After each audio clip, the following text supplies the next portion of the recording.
Welcome to another episode of our Creator Conversations podcast. My name is Karina. I'm the CEO of Media Mobilize, and I'll be your host for this podcast. Today, I'm really excited to welcome our guest, Trevor Smith, better known as Hoover, a military veteran, longtime pilot, creator, producer behind the YouTube channel Pilot Debrief. Hoover did serve 20 years in the U.S. Air Force, thank you so much, as well as an additional 3 years as a part of an exchange program with USMC. And he does now fly for a major U.S. airline. And then he also has his YouTube channel, like I mentioned before, which focuses on using his own flying experience to analyze aviation accidents, incidents, particularly on the human factors involved. Thank you so much for joining us, Hoover. Yeah, thanks for having me. I'm glad to be here. Awesome. So let me take it back to the basics. When and why did you start your YouTube channel? And I was doing real estate and mortgage videos at the time because when I transitioned out of the Air Force, the airlines weren't hiring because of COVID, and I needed to do something to generate business and help meet people. And YouTube was the preferred platform for me to do that. I figured, hey, let me give this a shot. So I started creating content on YouTube. So I had about 3 years of experience doing that when I decided to launch my aviation channel. And the reason I decided to launch the channel was, number one, I didn't really like real estate. It wasn't very exciting to me, and it just wasn't something that I was passionate about. So I decided to lean into what I knew best and what I had experience in doing, and that was taking my fighter pilot background and the concepts that I learned from briefing and debriefing all of our missions, plus the experience that I had as the wing chief of safety, overseeing aviation safety, occupational health safety, and weapons safety on the base, and pulling all of that together to really look at general aviation in a different way than what other people were doing online at the time. Do you find content creating fulfilling more so, or do you think similar or less than your aviation and your military background?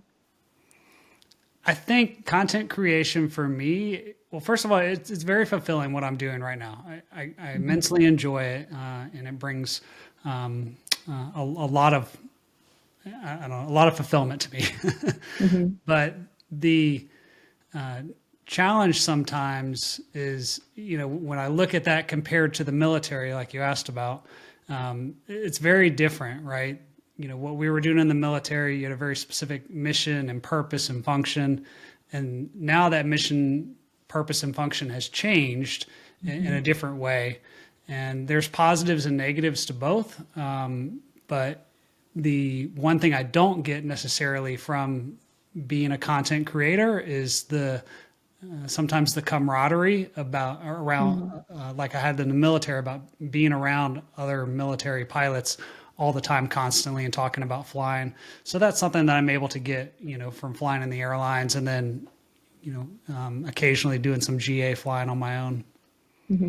So when you were first starting out with real estate with your content, and then you shifted to aviation and, reporting on these incidents, did you find that it was difficult to kind of rebrand your channel and start over? Did you lose followers? Was it easy to gain? Any insight? I started a whole brand new channel, and that was really important to me, because when it comes to content creation, you have to realize you're making content for a specific person in mind. And the person that wants to watch videos about mortgages and real estate typically isn't the person that wants to watch videos about aircraft mishap investigations. So I was really starting from scratch, but I knew the principles and I knew what I needed to do to be successful. And that's how I went about doing it. That's awesome. I'm happy that you were able to kind of switch and talk about topics that you obviously have a passion for. I feel like a lot of creators, they're not able to find something like that. So that's awesome.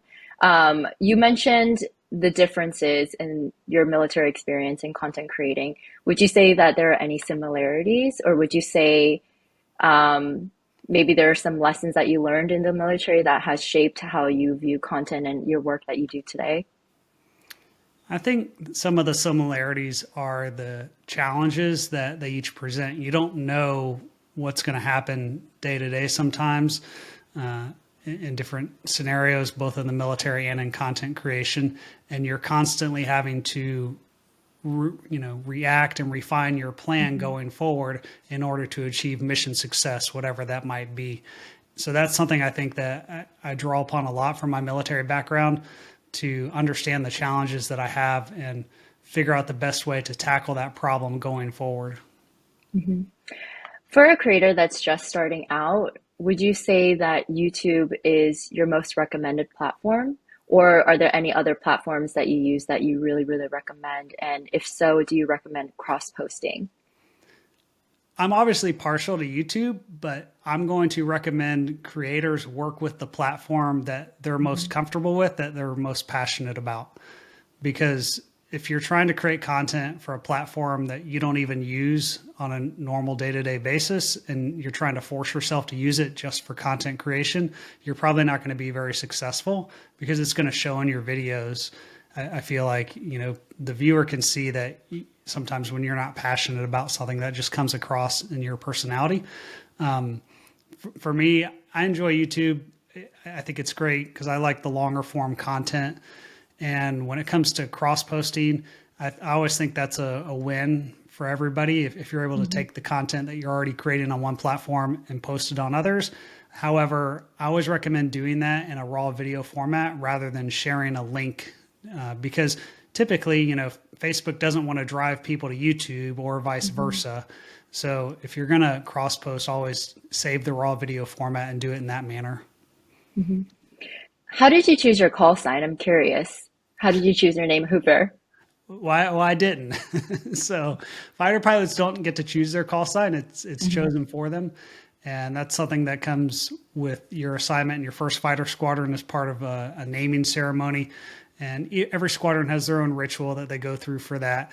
And typically what they're doing is the first few months that you're in the squadron, they're looking for something that you've messed up that they can make fun of you for, or, something that's maybe a play on words with your last name or your first name, things like that. And trying to come up with a story, and they embellish that story. And the general rule of thumb is as long as 10% of the story is true, then the entire story is true. And so that's kind of what they go with. And in my case, the short version of the story is when I showed up in my new fighter squadron, a lot of my gear that I wore for life support equipment, like my harness and G suit things, had gotten swapped out with somebody else's who was a lot larger than me. And so when they were initially doing my fit check and trying to get everything on there, they realized they were kind of poking fun of me, like, hey, you must have lost a lot of weight. And somebody made the comment, well, maybe we'll have to get you a girl's G suit because I don't know if we have one this small, because I'm a skinny guy, and there was a girl in the squadron who was walking by who heard this, and she decided to go around and tell all the squadron that I was a closet cross-dresser that liked to wear women's flight suits and women's flight gear. And this is, 20 something years ago. Yeah. So I got a lot of strange looks in the hallways, and every now and then somebody would kind of come up to me like, hey man, I hear you wear women's flight suits. What's up with that? And there's no such thing as women's flight suits. Yeah. So anyways, that was the story they had on me at the time, and I hadn't really messed up anything in the aircraft. So they started doing a little research, and then they found out that J. Edgar Hoover was a closet cross-dresser, and that's where Hoover came from. That's interesting. I didn't serve in, the Army or the Air Force or the military, but I didn't know that you were given that name. So that's really interesting to hear. As far as your content, I know one of the biggest questions that first time, platform users or people trying to start their channel, they always talk about monetization, right? And so do you have any insight into how to best monetize? What would be the most maybe surprising revenue stream that you had? Well, in terms of monetization, every platform's going to have their own criteria for whatever you need to be monetized on that platform. YouTube, I think it's still 1,000 subscribers and 4,000 watch hours or something like that. So that's primarily the first goal that everybody's trying to achieve is let me get to that point, and then things are going to be great. And then you get to that point, and then you're making, $25 a month or something from the ad revenue. So it's surprising how little it is at first. And it's hard to understand or get a grasp on, how big that can grow. And now my mindset has always been though, every video for me takes the same amount of work. So the larger I can grow my channel, the more views I can get. my return on, ad revenue is just going to grow larger and larger. And I think sometimes, from month to month, I've been surprised to see what that does, especially when you get around the fourth quarter of the year and advertisers tend to spend more money. And then you realize in January, the paycheck drops off quite a bit because now they're not spending the money anymore. Yeah. So that's something that kind of caught me off guard at first. But you learn those things as you go with time. Do you have any tips and tricks on how to make your videos go viral? For example, I've noticed that some of your videos, they have well over 2 million views, and then some have less than that. So what do you think? Do you think it's like the title, the caption, the content? Well, a good friend of mine, a mentor, has told me, that content is king, but essentially the packaging is the queen. So what that means to me is no matter how good your video is, if it's not packaged in the right way with the right title and thumbnail, no one's ever going to watch it. So you could have the best video in the world and it just won't get shown to anybody if people aren't willing to click on it because they're not curious enough to find out what the video is about. So that's probably a big part of it. But the content is the most important thing because that video or content that you're making has to be made with a specific viewer in mind. And you really need to be thinking about, like, why am I making this video to begin with? And what do I want the person watching this video to get out of the video by the time they're done watching it?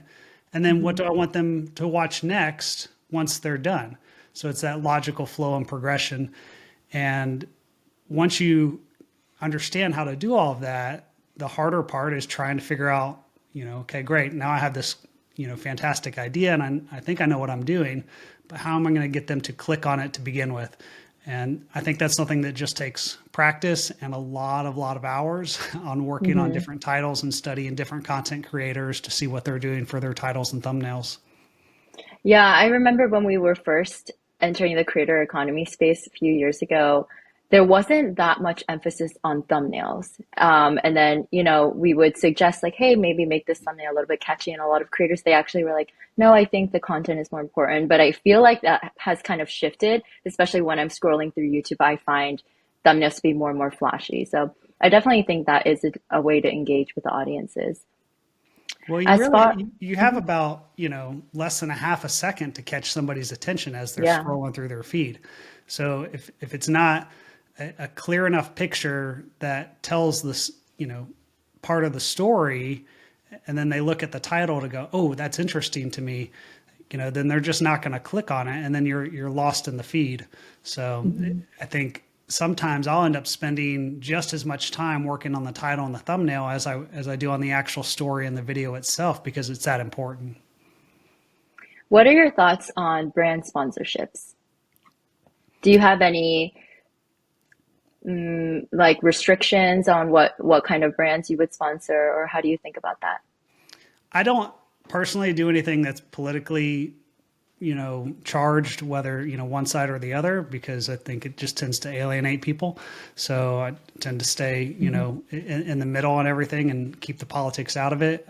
That's one of my things. Any sort of brand that I feel like could,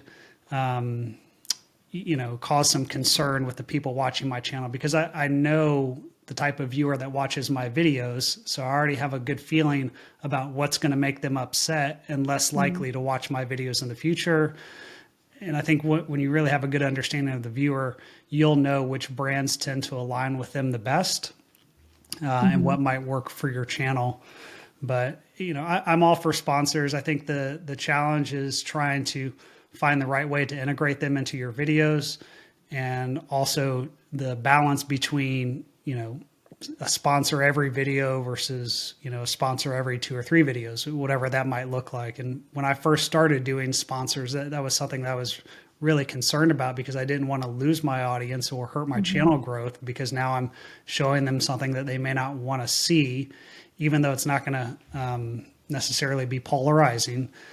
It's an ad. It's interruptive to the video process, and I didn't want to do anything that was going to hurt the retention on my videos. Yeah. But I've experimented with it, and it's been a good process overall. And right now, I try to limit myself to about 1 sponsored video a month. That's great. Speaking of your viewers, what are your favorite ways to engage with your audience?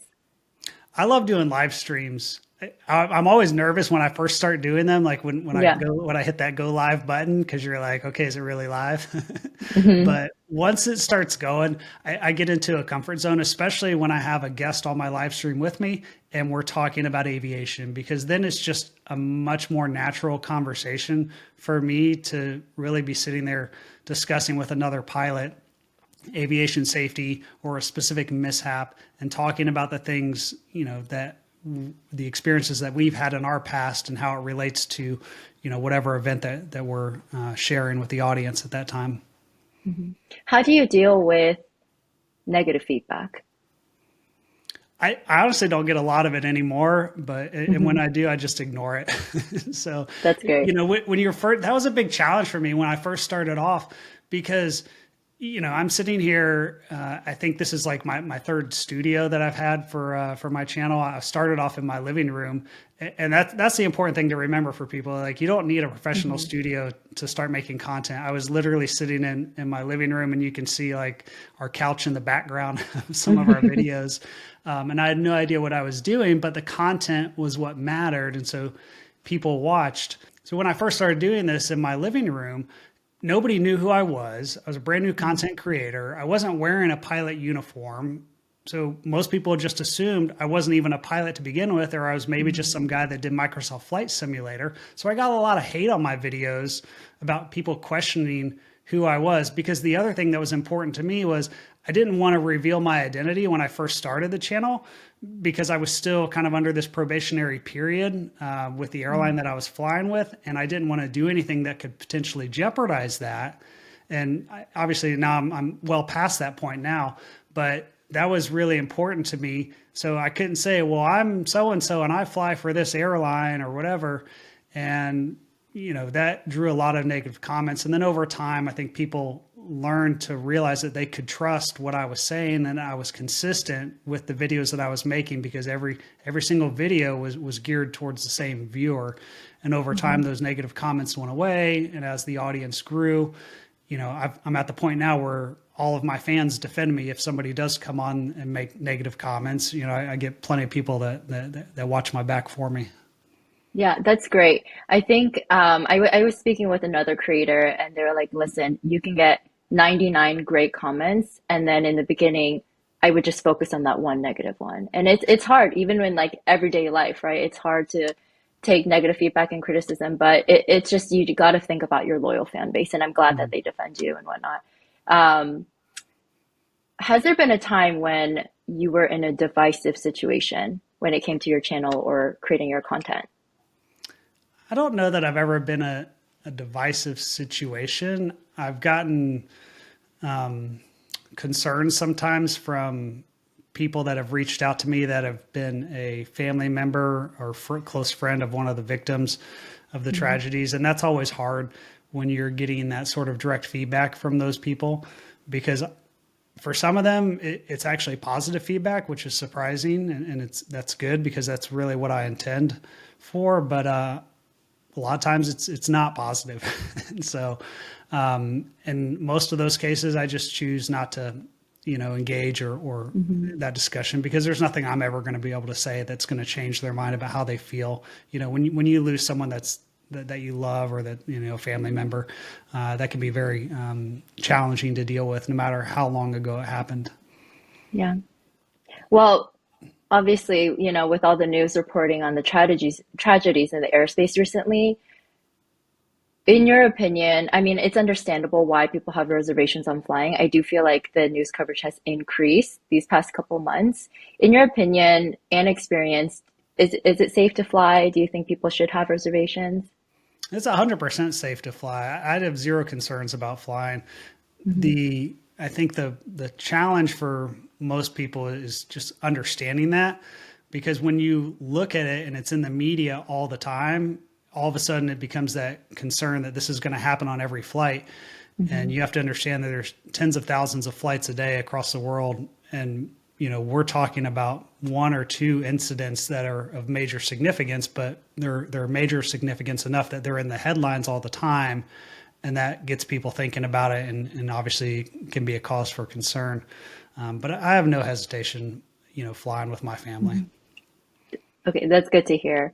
Um, in the fast-paced news cycle, have you ever had to remove or edit a video? I've never gone back that I can remember and edited a video to take something out of it. What I have done though is when I have made a mistake in the video in the past, when I was first getting started, there were some things that I was learning in the process because all of my background was military flying. And then I was doing, some flying for the airline. So I didn't have a lot of experience with general aviation, recreational flying. So when I was talking about some of those mishaps, occasionally I would misspeak about something. And it was important to me in those early stages. I was reading all the hate comments and all the negative feedback, because every now and then there was some rightfully aimed feedback at me saying, "Hey, you messed this up." And I think for me, the best way I dealt with it was I would just address it in the comments. I would usually just leave a pinned comment saying, "Hey, I need to debrief myself. Here's a mistake that I made in the video, and I should have said this, and I said this, or this is what I meant." And I feel like that's earned me a lot of respect and trust from the audience, because they know if I make a mistake, I'm at least willing to admit it and move forward. With your channel, well, you have your loyal fan base now, and I feel like you know the kind of content that they want, and it is the kind of content that you're passionate about, which is great that they two align. But do you ever see yourself shifting in the future? I've considered other types of aviation content, and that's something that's always on my mind, because part of the challenge of doing the channel that I have right now, Pilot Debrief, is everything is about, unfortunately about death. There's almost very few tragedies that I cover on my channel where everyone survives. So sometimes that gets, it wears me down a little bit, because that's all I'm dealing with every single week, trying to find a tragedy that, I think is worth sharing with the viewers. And in doing so, I'm reading through maybe a dozen different tragedies before I find one that I think is good enough for a video. So it's just this constant cycle of negativity. And in the back of my mind, I've always wanted to provide something more positive for the aviation community. The challenge with doing so is my channel is it's at a size right now where if I do that, those videos do absolutely terrible, because I've tried it before, and unfortunately that's just it's just the nature of the beast and the way the algorithm works, and that's on any social media platform. So that's something that maybe in the future I'll be exploring doing on a different channel or something different. What's the process like behind making a video and getting one of these, videos out? It's a lot of work. I think people Yeah, don't realize. I can imagine. I think people don't realize how much goes into it, because when you look at it from the standpoint of, first you have to identify a mishap that you want to tell a story on. And with thousands and thousands of mishaps to choose from, you're trying to go through and figure out one that has enough details to create a video out of. It's got something that has a compelling story element to it. And I also have to look at it from the perspective of, is this something that I can package with a thumbnail and a title that are going to make people want to click on it? Because I've found some really amazing stories that, have incredible lessons that need to be shared. But I know if I make that video, I can't think of a way to do a thumbnail that would get people to want to click on it to even, watch the video. So I just I have to put it aside, unfortunately. And that process of researching all of that can sometimes take, 2 or 3 days to figure out the right idea. Now, when I first started, it was a lot easier because I had so much to choose from, and I could go on other channels and figure out what other people had done and just make it better and make it my own version of that. But after 2 years of making videos, I think I've got over 100 something, long form content videos. Everything that I make now on YouTube, pretty much, I don't think you find it on other YouTubers' channels at this point. So it's all, everything's always been original, but now it's truly, in a sense, completely original because no one's discussed it before.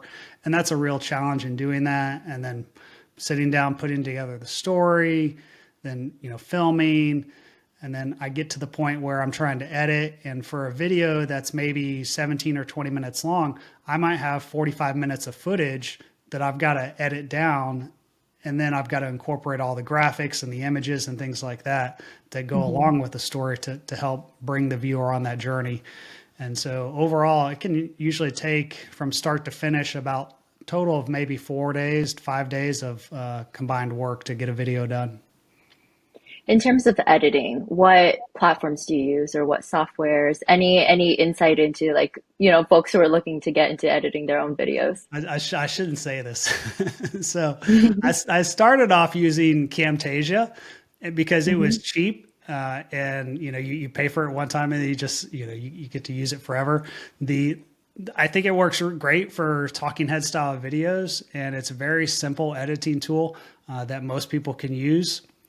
The challenge with it is that the bigger the file size you want to edit, or the more video that you have, the more bogged down it can become, and it becomes cumbersome to use, and it'll lock up from time to time.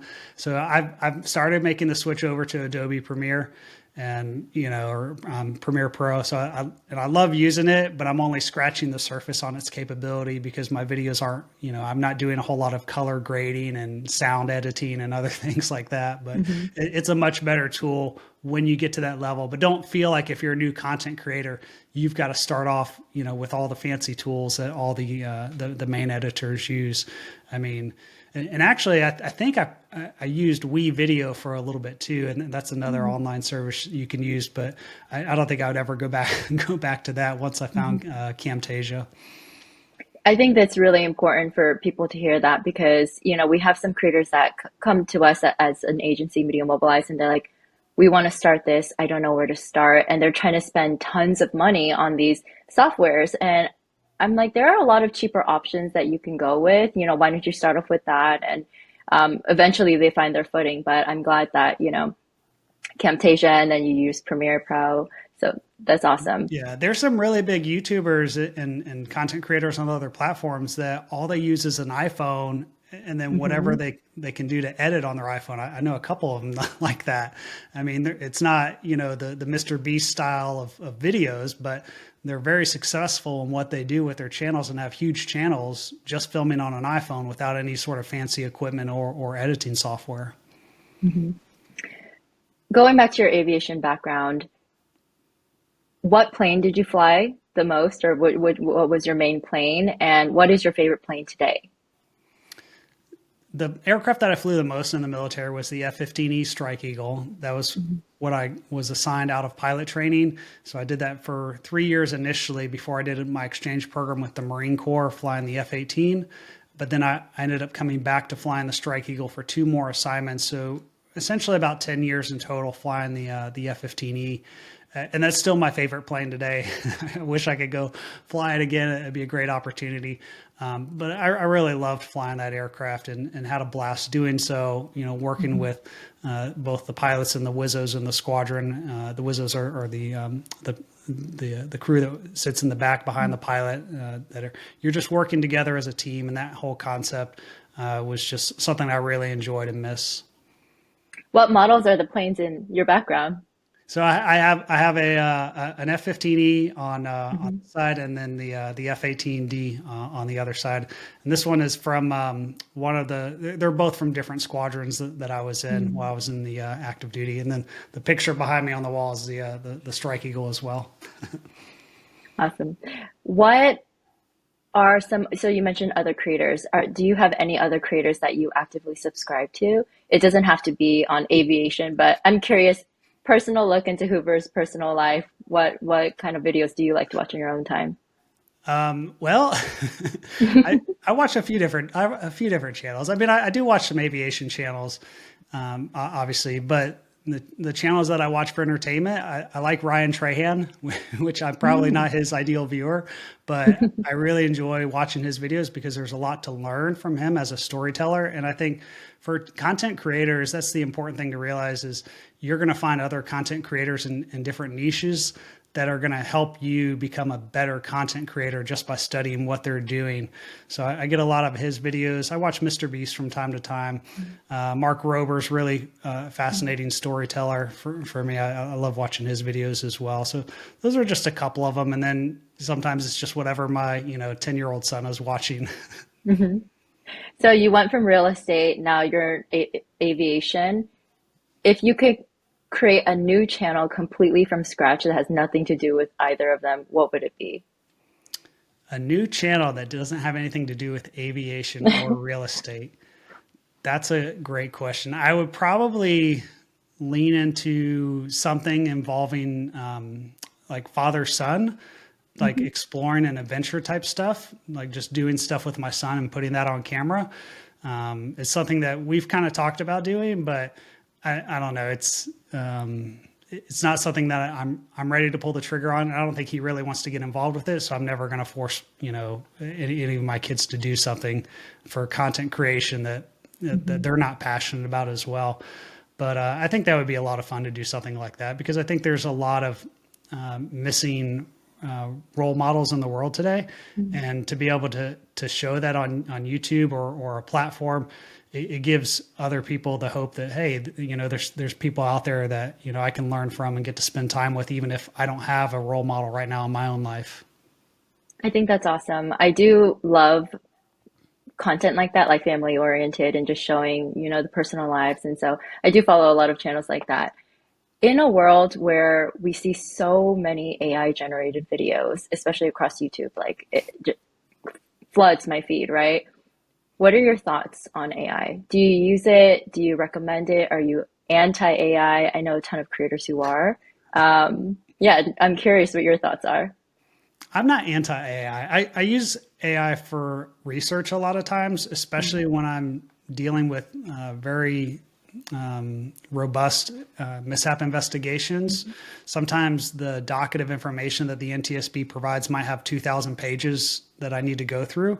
And I'll use AI to help me summarize those documents, or I might remember something from reading it, but can't remember where I read it. And so I'll ask, hey, please tell me which document this was in, because I'll upload them all and use it for that purposes. I think AI is never going to replace the creative storytelling capability that humans have. That's something that's just not going to be there. So it's good to supplement and get ideas and to allow you to work more efficiently to get the end result that you want, but it's not going to create the content for you. And I think some people are using it to create the content for them, and they are achieving some limited success with that. But I think ultimately that's eventually going to burn out and go away, or platforms are going to start pushing back against that. And in fact, I think YouTube has already started to do that to a certain degree if they know the channel's entirely AI driven. Hmm. Yeah, I agree. As far as getting your channel to where it is today, what do you think was the hardest part of it? And looking back in hindsight, what do you think you could have done better? The hardest part was consistency, because you've got to be consistent, and upload whatever that schedule is for you and the viewing audience that you're going after based on the type of videos you're making, right? So Mark Rober is consistent with one video a month or whatever. I think his schedule is something like that. My schedule has been consistent with one video a week for about 2 years. And it was probably right around the year and a half point where I think I skipped a video for the very first time. And I thought my channel was going to shut down, when I did it, and then it didn't. So I'm like, okay, this is okay. And I've gotten to the point now where I'm okay or more comfortable in skipping a video every now and then, because I Mhm. know, in the grand scheme of things, it's one video that you're missing on this long journey. And I think for new content creators, that's the important part to keep in mind is, be consistent when you're first starting out. But as you grow that audience, just realize, this is ideally for you, maybe a 5-year or 10-year content creation plan. So one video here and there isn't going to be that big of a deal. When it comes to timeline and schedule, you mentioned consistency and getting your videos out. Do you find with your content specifically that there's a season or a quarter where views do well? For example, around January, February time, the new year, new me idea, and people, wellness, health, those kinds of channels do very, very well. Do you think with your content specifically, there's a season for that? No, I don't think so. What we do see is whenever there's major aviation mishaps in the news, the views will tend to pick up a little bit, especially if you cover those events. And I generally try to stay away from covering breaking news events because there's not always enough data to dive into that story and the reasons why the plane crashed or whatever happened, right? But I don't think in terms of seasonality there's anything associated with that, with at least with aviation content. Awesome. Okay, well, I would really like to ask you some rapid fire questions. It's like a fun little segment that we do. A lot of the times I'm like, hey, make it 1 second answers, and then I'll ask you more. So it's not really rapid fire, but let's go into it. What is your favorite travel spot? The beach. Which beach? If you're a little more specific. I like going to the beach. I don't know if I have a specific beach in mind. It's whatever beach my wife plans for our family to go, because just spending family time on the beach. And I grew up in Florida, so going to the beach all the time was a big thing for me. But now I live in North Carolina, so we're 3 hours away, so I don't get to go as much. But if I can get down to the beach, it's always a great opportunity. What part of Florida are you from? Around the Tampa area. Okay, I was born in Fort Lauderdale. I would go to Tampa all the time, and then Tallahassee for like competitions, like music competitions. But Florida is a great place to grow up. But I left and now I'm northeast. And when I go back to Florida, I'm like, how did I breathe in this humidity? It kills me. It's way Yeah, too hot down there. it is. I agree. Okay, favorite movies. Oh, favorite movie. I'm gonna go with Braveheart. That's a good one. Favorite books. Favorite book would be anything by Simon Sinek is usually a really good read for me. I like reading a lot of nonfiction that makes me think about things and learn something new. Favorite song or artist. Favorite song or artist? I I don't know that I have a specific one. I like a lot of country music. And I like some of the old stuff. I like some of the new stuff. It really just depends on the mood I'm in. But I don't know. Cody Jinks comes to mind. Okay, great. What would you choose as your last meal? I'm going to go with lasagna. I love lasagna, and if we go to an Italian place, I'm the only one who ever gets a lasagna, and I don't know why people don't like it that much. Well, most It's, restaurants don't do a good job making it, so you have to find one that actually knows what they're doing, and that can be a challenge sometimes. But I've got a few places around me where I know I can go and get some good lasagna. I love that. Favorite airplane snack? Oh, I like the sun chips. I'm gonna go with sun chips. I always get the cookies. The Biscoff.